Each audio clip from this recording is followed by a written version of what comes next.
Hello, and welcome back to another episode of the Pulse Check podcast. I'm Hee. And I'm Mandy. And today we are joined by our friend Sibyl, who is a travel nurse, actually serving currently in Baltimore. And this conversation, I think, is really going to blow the lid off of a lot of people's beliefs about travel nursing. So, Sibyl, welcome to the show. Thank you for having me. Absolutely. We're so excited to dive into this topic. So I think a good place for us to start, at least for me and for listeners, a little quick review. I'm a doula, so I'm not a medical professional. So I have an inside look in medicine. My partner's in medicine, but I'm not actively in medicine every single day. Sibyl, can you start us off with why you wanted to be a travel nurse and what are a couple of things that you wish you had known before you went into travel nursing that when you got in there you were like, ooh, wasn't expecting this? That's a good question. So I became a travel nurse 5 years after I was a staff nurse. So I did like 2 years in med surg and then 3 years in labor and delivery. And I became a travel nurse because, to be 100% honest, I did not care for how we had been treated during the pandemic. And, especially in the beginning with all of the shortages, all of the cutting of the benefits, all of the, lack of appreciation for management and lack of hazard pay, all of that contributed to me just being like, why am I even here? Like, why am I in this hospital? They obviously don't care about me in any way. So I had always kind of picked the brains of travel nurses when they came through the unit because I was so interested in what they did. But I had never had like the gumption to be like, oh, I like really want to do this until then. And then I was like, you know what, like, especially with the travel rates like going up so high, I was like, I think it's time for an adventure. It's time to like see if I can leave this comfort zone of like staff nursing. I'd been in one facility basically like the entire time. And I was like, you know what, let's do it. Like, it's time. So that's how I became a travel nurse, and I like never looked back. I loved it like immediately, even with the struggles and everything. Oh, that's awesome. How long have you been doing it? So 2 years? No, I've only been doing it once. So I started in January of 2021. Oh, awesome. January 3rd, actually. So it must be a little crazy to go from unit to unit and work under different managers and have to kind of insert yourself into different cultures, because I imagine each unit has their own culture, right? We talk about that kind of on the show, that what you expect from one culture or one unit is going to be different than what you can expect from the next, even on different floors and units within the same hospital or facility or system. So what's that like as a travel nurse? How do you do that? How do you manage new relationships pretty frequently? So I think this could be a pro or con depending on who you are. But the interesting thing about being a travel nurse is that you can observe the unit culture kind of as a third party observer, because you have no horse in the race, right? Like you're not like fighting to be management there. You are not trying to be like the charge nurse at that facility, anything like that. You are there to do your job and to leave in 13 weeks or less, right? So it's very interesting to insert, like, you can insert yourself in the culture in like in any capacity that you wish. So you can, be very superficial about it in that like you just create relationships that are like very short passing. And this is what I did when I had like, like an 8-week contract. It's like, I'm not going to be there very long. So I'm just kind of like friendly with people and I'm not going to like really get to know anyone. But when I was in like my longer contracts, I like, I picked like 2 or 3 people who I like really liked, and they would pick my brain, I would pick their brain, and they would like, it was really nice to be able to like develop friendships without the work drama associated with it at all, because like you would hear about work drama, but you're not involved in any way. So it's kind of like, oh, like I remember one time we were at lunch, I was at lunch with like 2 other people, and they were talking about like this work drama thing, and I was just like living for it, right? I was like, yes, like I want to know about this and this and this. But then I'm like, oh, like that's it. Like I just get to enjoy it, and I don't get to like be a part of it or be mad about it or anything like that, because I'm just a travel nurse, and I'm just like, I'm just a travel nurse there that's going to leave. And Yeah, that's like really, and that's kind of nice for me anyway. not my permanent position, not my problem. That is Right. really nice. So do you find that people on the floor are typically welcoming and warm to travel nursing, or are they typically like, what are they doing here? And I ask this because on social media, I always see people complaining, staff nurses complaining that their hospital is spending caboodles of money getting travel nurses when really Mhm. that money could be going into their pocket. So how does that dynamic play out, like actually on the floor? I think that there are a few types of, you will encounter a few types of staff nurses when you get to a place. You will definitely see, like, the staff nurse that does not like you because you're a travel nurse and never give you a chance and never will. That's one. And you have to be the kind of person that can deal with that and be like, okay, like, that's fine. She doesn't or he doesn't like me. Perfect. Great. Then you will encounter people that are super grateful that you're there to help them out.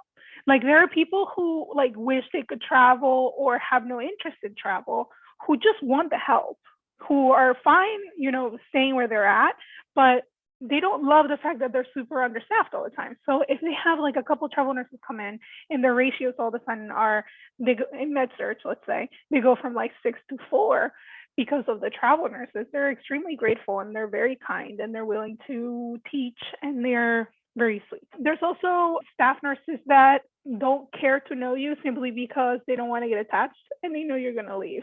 And I think a lot of these people are very nice, but you can tell that they are not like, they're not trying to take you out. They're not trying to do anything like that. Now, I will say, of all the friends that I've made, I've only really made like 1 or 2 friends that are staff nurses that have told me, hey, let's go out for drinks, let's do this, let's do that, let's like explore the town. But otherwise, I feel like most of the friends that you make as a travel nurse that are like long-term friends are other travelers. And those are the people that are like, hey, like we should maybe look into another assignment, or hey, like maybe we should do this or that, or like, what do you think about housing in this area? Like, I think other travelers, like, they really stick to you because you're in the same boat as they are. That's so interesting, Sibyl. I was the resentful, like protecting of my feelings staff nurse because, Oh yeah. it's like investing in a relationship that I knew would be severed. Yes. But And that I was like understand.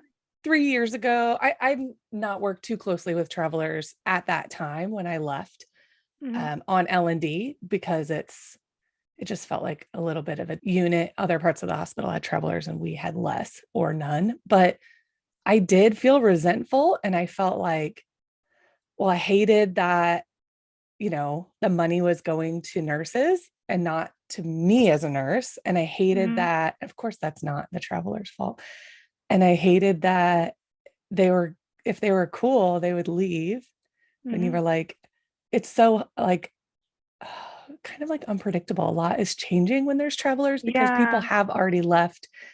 That there's like no stability, a No feeling of stability. lack of stability on the unit. Yeah. And like you as a traveler kind of represent that. That's my like childlike emotional response. So I can relate to not treating travelers super well or like being friends. But I think what you just said is a really good perspective on, wait a minute, it's not that travelers don't, know drama on the unit. It's that they knew possibly so much that they left right where you were. Like, I don't know what caused you to leave, or for, every travel nurse is different, but often you were impacted negatively By the already. And drama. Oh yeah, yeah, absolutely. Yeah, I feel like the unit culture is so important because it, like, one of the things that I always hear from travel nurses is that, they think that they're leaving their staff job for a harder job, right? Because sometimes learning new things and, learning new environments is harder. But what you find once you start actually travel nursing is that your job is infinitely easier because the unit culture isn't on you. Like, you don't have a manager that doesn't like you, or you don't have, oh, this church nurse doesn't like me, she's going to give me a bad assignment or stuff like that. It's more predictable because they just treat you as a traveler, and nothing is like personal the way that it is when you are a staff nurse and you're like in this unit, and they're like, oh, this person's like this and like that, and we're gonna give her this and that. And it's like, it becomes like very childish and very like unprofessional. Where as a traveler, like, yeah, you do encounter some stuff where like, okay, like they're going to give you sometimes like the harder assignments to like relieve their staff, but like it's not personal, and you're kind of like, oh, I'm a traveler, like I hate it that they do this, but it's never because of you specifically. Whereas the unit drama is always because of you, because of like how people perceive you, or like how, things that have happened in the past, like it's almost like a clean slate when you're a travel nurse. You're just like, you can walk in there and you can be like the quiet girl that like sits in the corner and like just does her work and leaves if you feel like it, because no one expects you to be anything because they don't know you. Oh my gosh, Sibyl. You are changing people's lives today. I mean, it's not like we have the biggest following on our podcast, but I have specific questions. Oh, that's so nice. We're like, oh, that feels so good. I have specific questions from friends who are like, I don't know if I could travel. And I'm sending them constant like TikToks and like job openings and agencies. And I'm like, it's out there. It's out there. It's out there. What push do you need? And they're like, well, I want to know about this and I want to know about that. And you're just like, it's not harder when you strip the manipulation and the abuse, because that's how they, that's how toxic units get you, is this cycle of abuse where they're like playing on your emotions. They know your family dynamics. They know your history with the unit. Like you're saying sometimes you get worse assignments. I've also heard that from travelers. So thank you for bringing that up, where they kind of get dumped on, but you represent something that they need, a person that they need, a relief.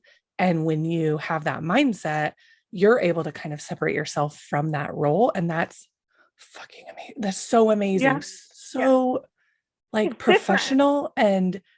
And mature about your role. And you like take away the politics. Because it's like, it doesn't involve you. Like, but you're just a traveler.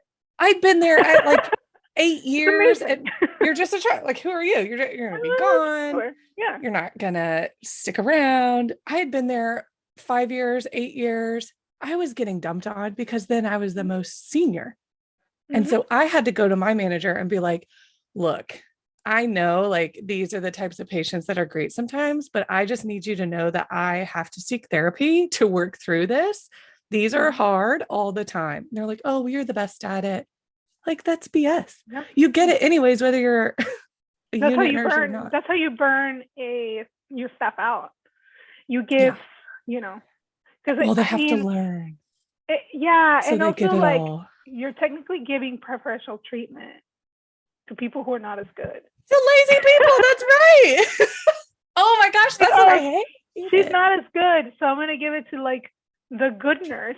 Yeah. It's like, okay, well, the good nurse is gonna leave. So how do you fix it? So how do you fix that? What should managers be doing to even out that workload? How do you do that to keep your good nurses there? Well, honestly, like I felt like, okay, I'm gonna tell you a story. So when the pandemic started, we had a huge perinatal unit. I worked in a big L&D. It had postpartum. It had like 50 something beds, LDRP, postpartum, everything in one floor. Okay.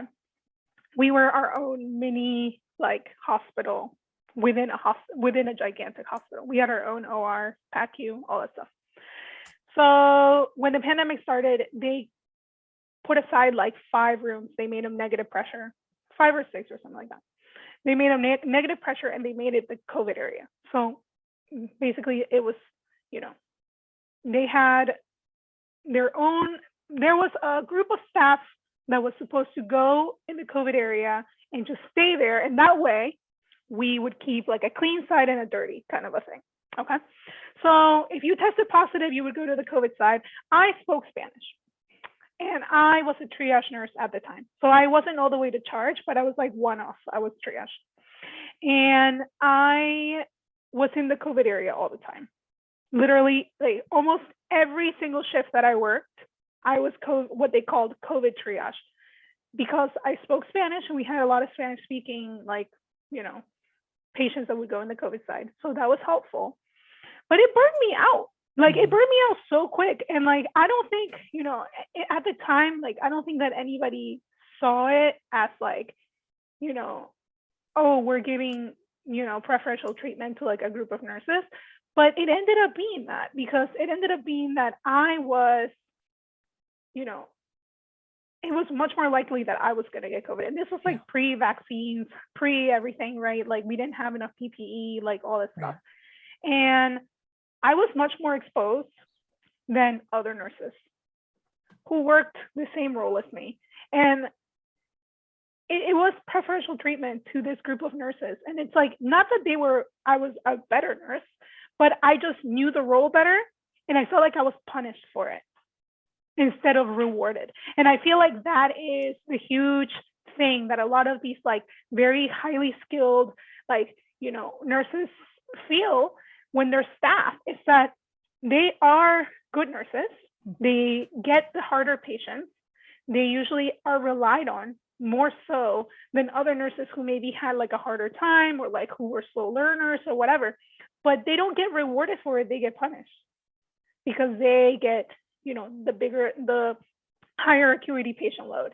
They have to do this, they have to do that. And I have never really seen nurses get rewarded monetarily for it, which is what they should do. Like if there is a charge bonus, it's usually like very, very little. It's like 30 cents for to like be to be charge nurse on a unit, you know? And it's like a slap in the face to nurses a lot, because you're like, okay, then what's the point of being like high performing?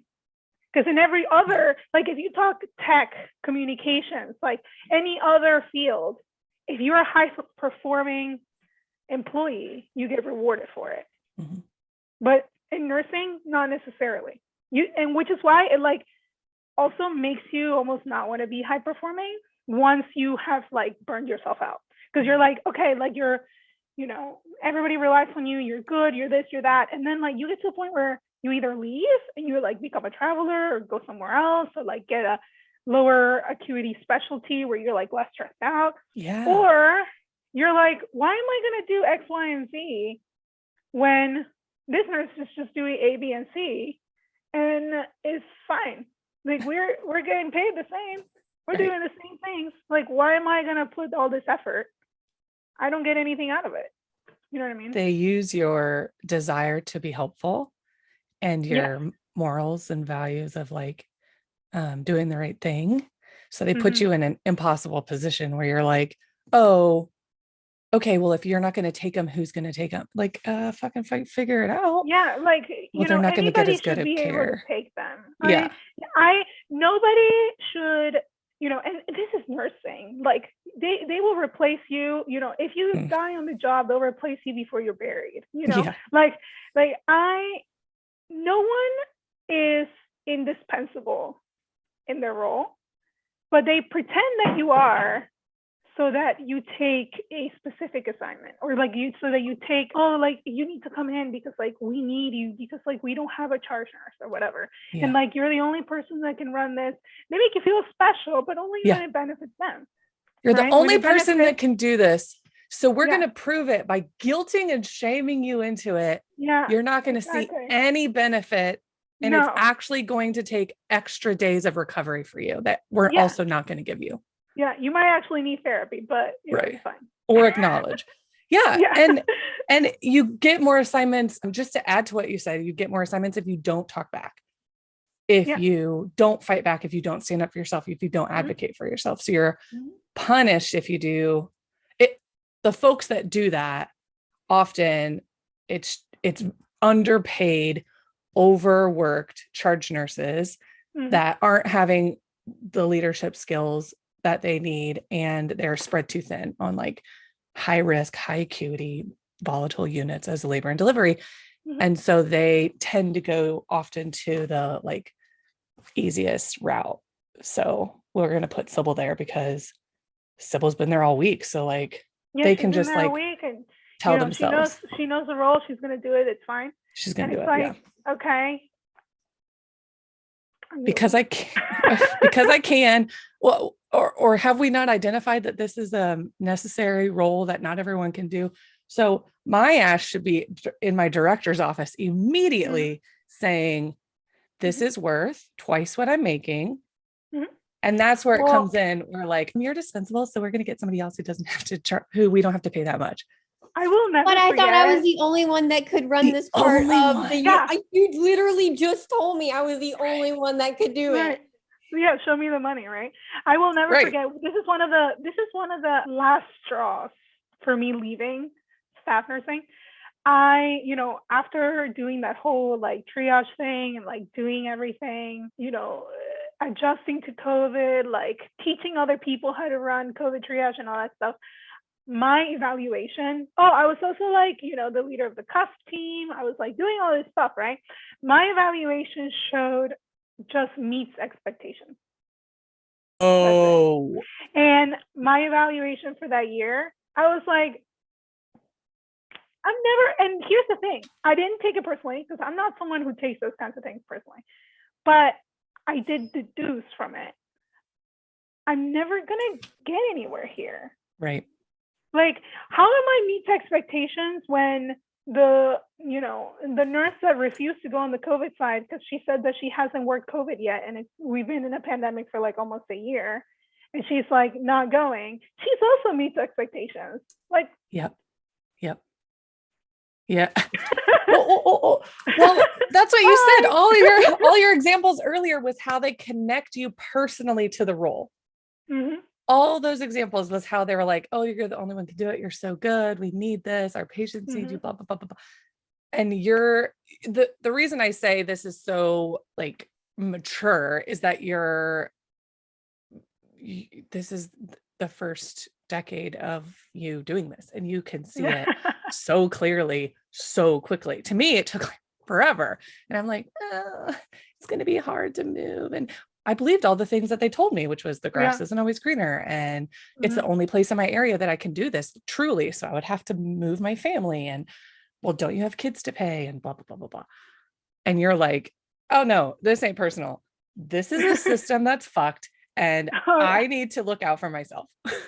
Well, I think that I also like many other, I don't think I'm like special. I think that like many other people, the pandemic and like how management dealt with it in different hospitals and like everything you've heard online made us grow up really fast in terms of like, how trauma makes you grow up quickly. Yeah.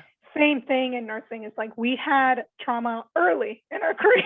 Like I'd only been a nurse for like 5 years at that point, 4 when the pandemic started. So it's like I didn't know very much, and I was like, I think after 4 years, you're finally getting like accustomed to your role in a way that you are like no longer new after like 2 or 3 years, right? Yeah. But year 4, I'm like comfy, and then boom, COVID, right? So I think it's like a combination of things. I think that, a lot of people have come to the same conclusion that I have. Yeah. And that's why everybody's leaving. There's like so many more travel nurses now than there used to be. So one of the things I have not heard either one of you say, and it came to my mind when you were talking about not being connected to the unit culture and the drama and not having a manager that doesn't like you, is freedom. Is that a good kind of description of one of the biggest benefits of travel nursing is you get your freedom? Oh yeah, I think so. I think you get the freedom to finally, how people say just a nurse is an insult. I'm like, I finally got to be just a nurse.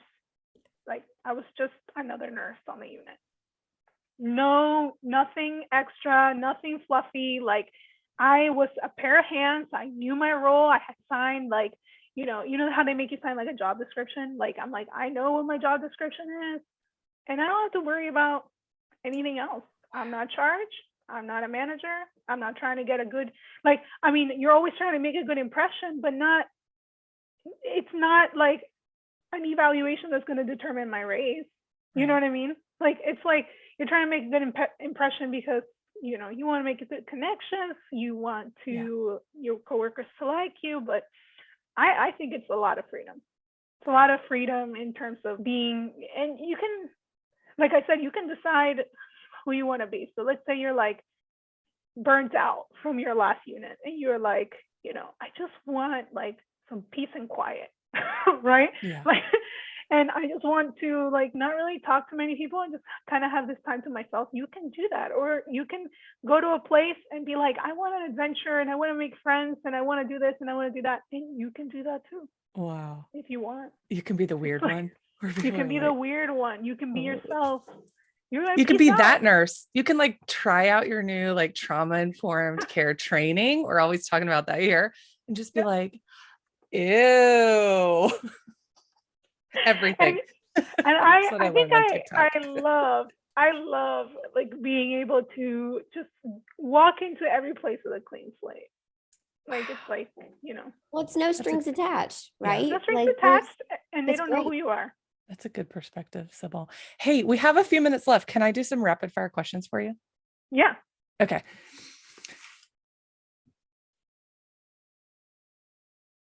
You're muted. You're muted. Oh no.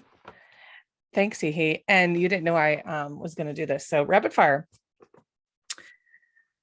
What surprised you the most about traveling? How expensive it was to actually get to these places and like live there. Gotcha. Okay. I wildly underestimated how much it costs. Oh shit.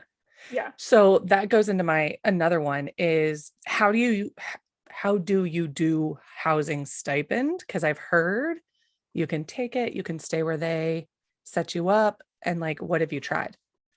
So I try to stay. I'm trying to be more and more knowledgeable about tax law because it all is connected, and I want to do right by the IRS. So I, you know, make sure that if I am taking a stipend, it's because I'm doubling my expenses. And I think that everybody thinks that there's a rule for miles, like, oh, if you're 50 miles or whatever, but it really has, you know, tax-wise, it's more to do with doubling your expenses, needing to spend the night there, like, you know, having receipts of like your hotels, your Airbnb, or all that stuff. I prefer, honestly, my favorite way to find housing is to get a hotel for the first like week or so that I'm there and ask around at the hospital. Say, hey, is anybody renting to travelers? Because there usually is people that are renting to travelers. And that's how I found my little tiny house in Oregon that I literally was like in a family's lot in this tiny house. And like the family that lived there were like, it was like a nurse's family. Oh my God. Like it was like best case scenario. It's like, it was like in the ER and I was like in med surg and she was like, she brought me soup when I was sick. Like this was like best case scenario. Oh my God. She's like, it's gonna snow. We're gonna shovel and like no worries. Oh yeah. Like you get that in a rental. It was like so great. And like when other people, I feel like it's also more trustworthy when it's like another healthcare worker. I don't know why. Maybe because like, you know, they have their information, they know, like they're not gonna like chop you to bits, you know. And they know like you have odd hours and you do weird stuff and you're not like a weirdo. You're just like buying beer at 5 a.m. is just how we do. Exactly. When we're doing that. Oh my gosh, that was like amazing. Tax. All right, everyone's gonna have to look you up. We're gonna give you we're going to give them your information at the end, and they might be like, "Tell me more about this." All right, housing stipend, taxes. Where do you stay? What did your colleagues say about travel when you left? Oh my God, half of them hated me. Half of them still do. Thank you. I mean, I think it has a lot to do. A lot of people have lesser travel and not gotten as much like tomato as me, because I am very vocal about travel nursing and I have a social media following. So like, I think that it's easy to be like, oh, she left for greener pastures and left us hanging. I think they all know the problems that, you know, my former place has. And I think that they are just, a lot of them just can't travel or choose not to. And that's not on me. That's Thanks for saying that. I'm like, take nothing personally kind of person. So I'm like, you know, Thanks They for don't saying like that. it. Yeah. They have their own feelings about it. That's fine. I'm not, Yeah. I'm not Well, here to also say they're like bad people. They're just, internalized oppression and like they're still in that projecting. game, they're still in that game of like trying to Yeah. impress the manager, trying to get in that office, where I'm just like, And trauma "Stop that." responses Yeah. and projecting and like the infantile emotional response, which I can relate to that because I've heard that. And I'm glad you say that. I think it's very relatable to the folks that are listening. You've said a lot of things that I used to believe, and I want the nurses who are on the edge to get information from someone who's recently done it, because they're going to hear the same shit and it's not personal. Like you said. No, it's not. It's not personal. Like I made a choice for my Yeah. career, my life, and you don't have to do it. Yeah. Yeah. Yeah. But we also can practice building each other up about our own individual choices Oh and being yeah. curious about it and not being like, So many people are, and so many people are very, very positive, and they're like, good. they come to me, texting me like, hey, like, I think what you're doing is cool. Oh, Like, good. awesome. Like, I can't Hey. travel, but like, Oh, I you're hope you're a doing like cool millionaire. shit. Treat me to a drink when you come back. Like, yeah, when you Come come back, let's visit. grab lunch. Come visit. Like Yeah. my best friend still works there, and like Okay. I saw her yesterday. Like, it's like, and she tells me all the time, she's like, I could never travel because I don't like new things, and I Yeah. love the fact that I'm settled in my job, and I'm like, Cool. she's like my number one supporter. She like never begrudges me anything. So, That's so good. yeah. So good. How did you find a good agency? The first agency I used was through Anna Reese. She's on Instagram and TikTok. Okay. We kind of bonded early in our TikTok careers, I guess, per se. And she recommended an agency to me. I think that's the best way when somebody like verbally recommends something to you. I think it has a lot more weight than like seeing reviews online or anything like that, because you can really, pick the brains of the travelers in your unit. I would say if like you're looking for a good agency. Right now, I'm kind of experimenting with a couple. So I'm like seeing what works. I so far have had good experiences, thankfully. Okay. So I can't say anything bad. The only thing I've had really bad experience with right now is licensing, and that's not on them. Right. Separate. Yeah. Oh, yeah. Awesome. How do you get shorter contracts if you want them like 4 to 6 weeks? I would say you have to wait for the right moment in the year. So okay. You can't always have a 4-week contract anytime that you want. You have to wait until there is a surge, or you have to wait until there is a need and there are more that pop up. And for that, you have to be available. So that's kind of hard. So I think that 4-week, 6-week, 8-week contracts, a lot of the time they are a product of you just being available. So it's like luck and kind of planning a little bit. So I know in the beginning of the year, there's usually a lot of needs, or like right during the holidays, like, the 2 last weeks of December, people are like, nobody wants to work. So, if anybody needs a travel nurse, they are, desperate. So they will do shorter contracts. But otherwise, unfortunately, there's not as many as I would like there to be. Okay, cool. That's helpful. All right, last one. Are you responsible for your own education, like continuing ed, BLS, ACLS, and do you have to pay for that? So yes and no, it depends. Mm-hmm. So if you have to play your cards right. So let's say your BLS is about to expire, do it while you're on assignment, mm-hmm. so that the agency pays for it. If you do it while you're on like a 3-month break, you're gonna pay for that. Right. Okay. Sweet. So you take it at the hospital you're at, and they bill your agency. Yeah. Well, no, you usually pay for it, and you bill your agency. Got it. You reimburse. Can I get a reimbursement? You fill out like a form. Okay. I think that that's the best way to do it, and because they are literally profiting off your work, so they're willing to. A lot of agencies are willing to do all kinds of things. I've had agencies even reimburse me for vaccinations. Mm-hmm. Like I had to get. So I'm Peruvian, so I've had to get like vaccinations and titers like more often than most people who have just like lived here their whole lives, because they have to prove that you're immune and things like that. So when I had to do like 2 or 3 vaccine titers and stuff like that, the agency paid for it because it was to go into a job that I was doing for them. So, Gotcha. yeah. The agency, just, quick FYI for people, agency sometimes even reimburse you for scrubs that you buy. They can reimburse you for parking. So let's say you get to a facility and like my old facility was like $13 a day for parking. My agency reimbursed me for all of that. Nice. And so this is just like my personal interest. Are you teaching about this? Like, you sound like you are talking about a needed niche that I have not heard nurses talk about before. And if you want me to edit this out, I will. You're like, shut up, Mandy. No. This is what I'm doing. You are like a independent contractor almost at this point. You're like a nurse contractor. So you have to be responsible for the taxes, knowing what, either sole proprietorship or whatever that looks like for your contractor business. You're responsible for getting that money back from like under the tax hood of paying taxes on. And that's going to be really new to nurses. So that is a huge hurdle. I think that's keeping nurses from going in. Absolutely. And of course, like I've told my friends, like, bitch, I've done it. Like, come on. That is like the least of your hurdles right now. But for them, it's like, I've always loved clocking in, clocking out, and someone else takes care of that. And I get a W-2 from one place. Yes, I do some education, especially on like insurances and things like that, because I know that in order so some nurses come from that background where they are used to, their hospital taking care of everything, right? Then they go to an agency.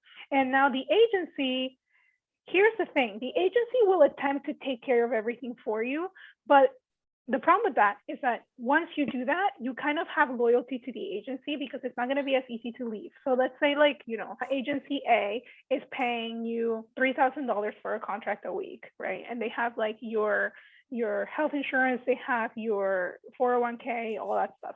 And, you find agency B is paying like $5K. You're not going to go to agency B because you literally have like your whole life with agency A. And changing it is like such a big hassle. So I'm not doing like a ton of teaching, but like what I always recommend is like doing everything on your own so that when you go to the agency, they're like, hey, do you want these like products of like, you're like, nope, because I already have it. And you can like kind of navigate your own way. And you can take as much time off as you want, because when you have it under an agency, the problem is that like you can only take like 20 something days off before like your insurance lapses and things like that. And like when you're a travel nurse, like you could potentially, like, I haven't worked since October 13th, mostly because of a licensing issue that I've had, but I did plan on taking like a month and a half off. Sweet. That was the plan. Now it's become like almost 3 months, right? I didn't want that to be 3 months, but I digress. So the agency would have cut off my insurance, right? But I have my own insurance and I never have to worry about that. Like I have my own private, like, so I always encourage people to do that. I do want to educate a little more about it. I just have a fear. I have a little bit of a fear of talking about taxes because I am not as well versed as I want to be before talking about something so important. And I do think that there are travel nurses out there who talk a lot about taxes who are like much more knowledgeable than me. So I kind of like stay away from that a little bit because I'm like currently working with a CPA and things like that and learning more, but it's a curve. Yeah, I get that. Yeah. I definitely had to learn, like you said, like so many things that I didn't know before about building my own benefit package, basically. Yeah. That's so fascinating. All right. Podcast number 2. It's good. It's a good thing. It is a good thing. And you're independent. You don't rely on anything, any entity. And so you can be more flexible and also negotiate maybe. Yeah. Like, and you can, so usually when you, like, if you go to a website and they give you like a breakdown of the price of the, contract, it'll say like a range. Let's say it says 2,500 to, 3,200. Well, usually it's not that big of a range, but an example. So if you have your own benefits package, you already know that you're going to get that top end price, because when they add things to your package, that's when it starts to lower and they start to profit more from you because they're like giving you all these, they're giving you all these perks that they pay like for a whole group for. So like they're not paying what you're perceived value, but it's not necessarily that. Oh. They are not paying what you're giving up. But if you have your benefits package on your own, like you already know, you're like, okay, I'm going to make that top dollar for that contract, and I can go to another agency if I want, because no lapses in my insurance, no nothing. I have everything separate. Amazing. Well, for someone to say, I don't know if I'm special. Yes, you are. Thank you for sharing everything you've learned. This is gold. This is gold. Nurses are going to be like, rewind. I would like looked out the window for a second and missed something huge. This is incredible. The fact that you share it and you get slack and you're so like nonchalant, like don't take it personally. Like we can all use this energy. Thank you so much, Sibyl. Oh, you're welcome. So helpful. I really, really believe in that. Say that over again, Sibyl. Oh, I said I really, really believe that, you know, your life is so much better when you don't take anything personally. You're like, you know, oh, this happened for this reason, another reason. Like, it's not on me personally. Yeah. Like, it's nice. That is energy that we can all kind of, I guess, benefit from. I feel so much lighter just even hearing you talk about your philosophy of going from unit to unit and the freedom that comes along with that. So if people are interested in following along with you or learning more about travel nursing or just hanging in your presence, because it's such a powerful energy, where can they do that? How can they find you on social media? So I am SibsRN on TikTok, SIBSRN, and Sibyl Estefania on Instagram. We're going to link it below for him. Yeah, we will link everything. Thank you so much for being here. Just as expected, you totally blew the lid off of this conversation. I think that you opened so many people's eyes. I think probably a lot of people are leaving this conversation thinking, I got a lot of research to do because I might have some life-changing decisions coming up really, really soon. This conversation was great. It was more than anything I could ever have imagined. Thank you so much for joining us. Thank you guys. Oh my God, you guys are so sweet. Yeah, absolutely. All right, guys, we will see you next week for another episode of the Pulse Check podcast. Bye. Bye. Thank you for having me.